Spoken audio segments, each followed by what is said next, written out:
Welcome back to Music News TV. This is Tim Hunter. Today's music news. Remember this guy named Fred Durst? He was the lead singer in the group Limp Bizkit back in the late 90s, early 2000s. They made a lot of noise out there, a lot of big hits that they had made.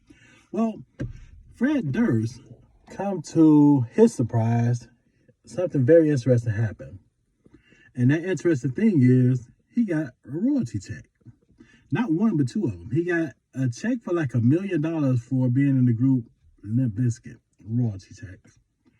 And the second check he got was like over $2 million for his record label, his independent record label that he owned. Now, of course, Fred was excited. Wow, $3 million. Then he thought, wait a minute. I've been with Universal since the late 90s, 97, I think. And it's my first royalty check. All those albums that we sold and all that music that we made, this is my first royalty check, and that's all it is. So he calls his lawyer. He tells his lawyer, hey, bro, I just got these royalty checks, a nice amount, but I've been with these guys. I mean, that relationship goes back to the late 90s, and all those records that we sold. Is this like kind of an admission of guilt that they owe me more money or something? Like they just sent me this money out of the blue. The lawyer, like, good point. Let's look into that. And boy, did he look into it. He looked into it so much that he decided, you know what? You got a viable case here. Let's sue Universal Music for $200 million. Because guess what? They feel they are owed that much in back royalty. Now, this the wild thing.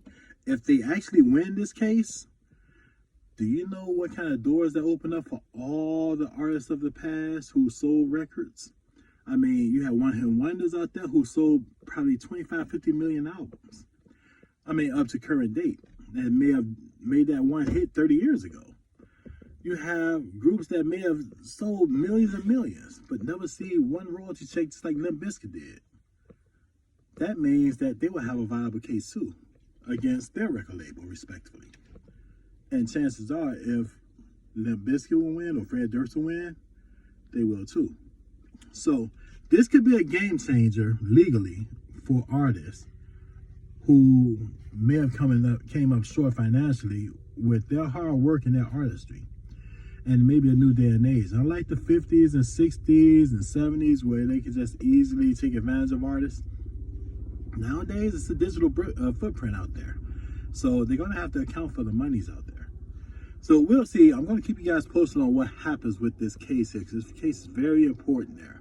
And there's for you guys also out there who's even signed with these independent labels or whatever. There may be some money out there for you that they are neglecting to tell you about. And by the way, Fred Durst him and his lawyer did inquire to Universal as to what happened all them years without their royalties.